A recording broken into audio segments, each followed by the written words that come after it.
Well, howdy there, buckaroos. We're here in Texas, going to read you a book about Farkle McBride. Now, if you can remember his name better than I can, you're better than I am, because that is a weird name. But here's old Farkle, and this is about music, believe it or not. Farkle was a musician. So this here book I'm reading for your teacher, because she's not really good at reading. So this is a picture of old Farkle in his crib. You see his fingers sticking out there playing with the musical instruments. Author is C.F. Payne. He's a Payne. Now, here is Farkle McBride, this big-headed kid.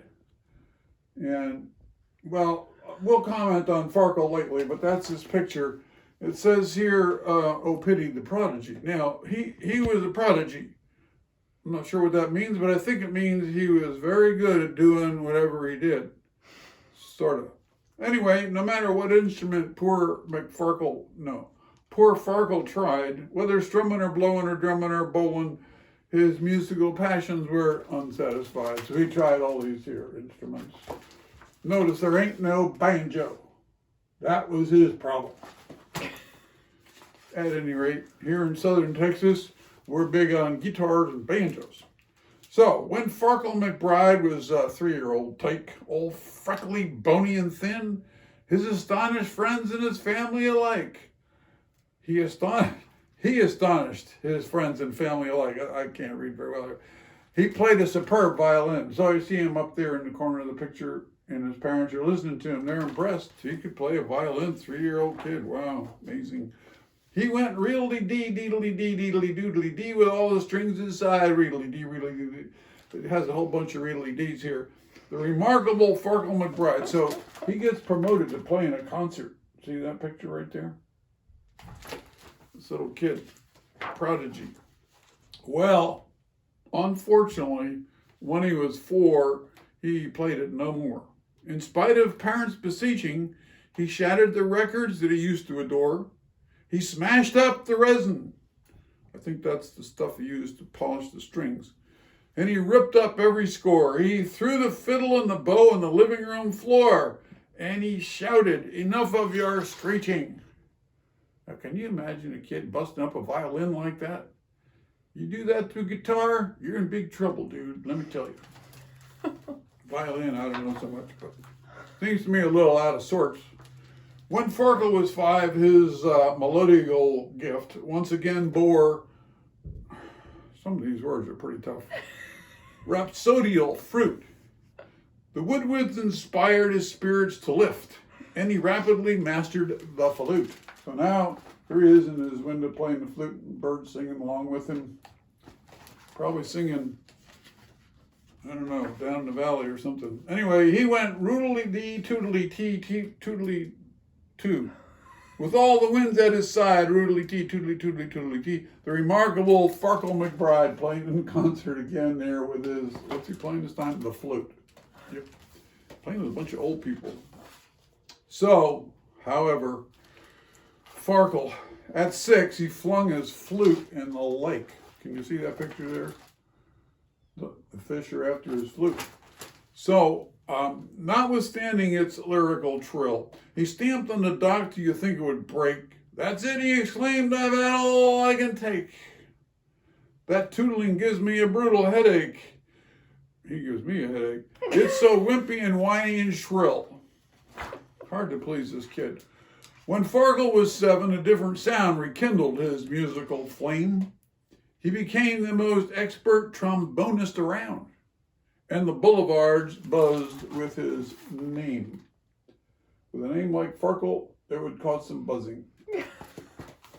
Anyway, he went on, and he played vroom, petty, doom, with all the brass at his side. Vroom, petty, doom, doom, the remarkable Farkle. See, he's playing here with all these old guys. See those little bald-headed guys? And he's with them. They're not from Texas, because in Texas you wear hats. But at 8, he declared to his parents' despair, and to everyone else's, you might have guessed, "I can't stand this trombone with its blat and its blare. That racket is more than my eardrums can bear." So return it or throw it away. I don't care, he said. I despise it, just like all the rest of them instruments. He throws it in the trash can. Can you imagine, man, if I was his dad, we'd be out in the horse corral having a talk. Anyway, so where is he now? Oh, he's 9. 9. When Farkle was 9, both his father and mum,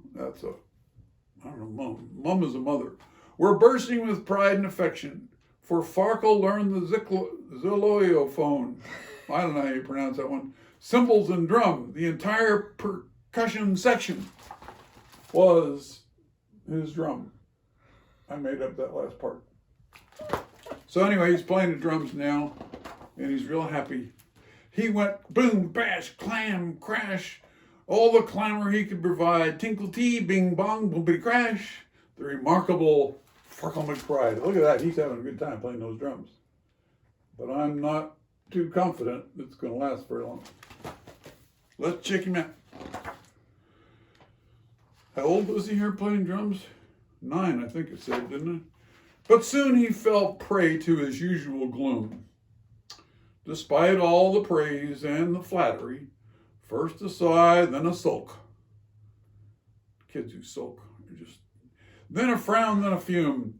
Then an ear-splitting tantrum that emptied the room. I can't take it, he bellowed, the crash and the boom and the clang and the bang of the battery. He's clanging himself. Can you see that picture there? He's cymbaling himself. Yeah, that was dumb. Anyway, so there he is. Poor Farkle at 10. Now he's 10. Hadn't grown up yet, though. However renowned, reached the end of his musical tether. You know what a tether is? That's one of them long strings with a ball on the end. Used to play that game when I was a kid. But when he discovered his favorite sound, it was musicians all playing together. He liked the combo. I agree, because when you put a couple of good guitars and a couple of banjo players and a fiddle player together, you get some good music, partner. Let me tell you. Well, this is what happened. He was in this concert, see, listened to all the people playing together, when suddenly, one day of a major recital, you got to replace him, young Farkle was told. Your cooperation is vital. The conductor caught a cold. Poor Mr. Conductor. And he only had one handkerchief, and it got pretty soggy. So they had to find a replacement. So he took the baton and he gave it down. Did they ask him to be the conductor? Yeah, you've got to replace him, Farkle was told. Your cooperation is vital. So he took the baton and gave the downbeat, and kaboom, the foundations were shaken by glorious music, bombastic and sweet. Now ask your dad to look up the word bombastic for you, because it doesn't sound like a very nice word to me. That filled up the hall and spilled into the street, music that brought the whole crowd to its feet. From the instruments he had forsaken, they went reedly-dee, roodly-ee, vroom, petty bang, bravo, all the spectators cried they were so happy, deedly-dee, doodly-dee, petty boom, clang. The remarkable Farkle McBride, there he is directing traffic there at the concert. He's got his baton. And the final picture shows you, since that sparkling night, Maestro, Farkle McBride conducts all the instruments he ever tried. His happy heart sings to brass, drums, winds, and strings. The remarkable Farkle at last. Oh, at last. Satisfied. I'm glad the boy was satisfied because he was a trial. And there is a picture of the whole outfit playing all together. Notice, no banjo. Incomplete, but that's the end of the book. Hope you enjoyed it. The remarkable Farkle McBride.